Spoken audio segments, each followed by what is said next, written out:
Marami po sa mga kaanib ng INC na nagre-react doon sa mga nagiging presentations ko regarding dun sa doktrina nila, no? At halos lait-laitin ako, no, mula ulo hanggang talampakan. Ito lang po yung sasabihin ko sa inyo. Yung pandalait nyo sa akin, yung pame-personal attack ninyo, hindi nyo pa nararamdaman yung epekto niyan eh. Tatandaan po natin, ang pandalait natin sa tao, lalo na ito'y pame-personal, nagkakaroon niya ng pangit na epekto sa mga nakakabasa, sa mga nakakarinig. Mas lalo nyo lang pinakikita sa kanila kung anong klaseng turo meron sa inyo.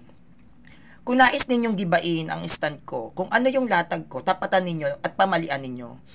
Dahil kahit ilang beses ninyong hamakin ang pagkatao ko sa pamamagitan ng pagsasalita ng mga negatibo, yan ay magbubunga at magdudulot ng negatibong epekto sa ibang mga mananampalataya, hindi lang ng Catholic Church, even ng Islam, ng mga Protestants na hindi INC.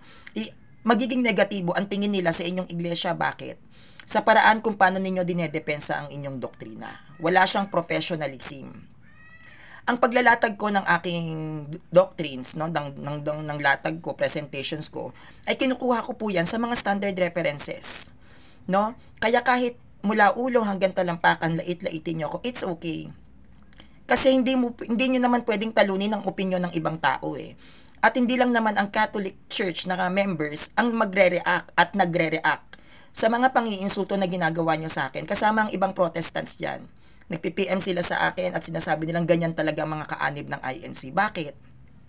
Nagiging pangit lalo ang tingin ng iba't ibang mga tao at iba't ibang kinakaanibang denominasyon sa INC dahil sa way ng paglalatag ng aral ninyo.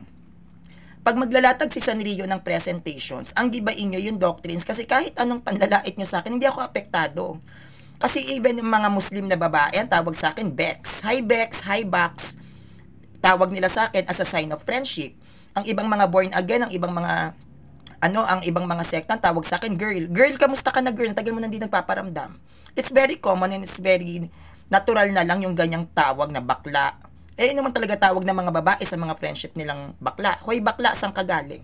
So, hindi ako apektado dyan. But, the way na i-defend nyo ang inyong church, which is the INC, ay pame-personal attack, nagkukos yan ng negative impact sa iba't ibang tao. Hindi po ako yung nagmumukhang masama kayo.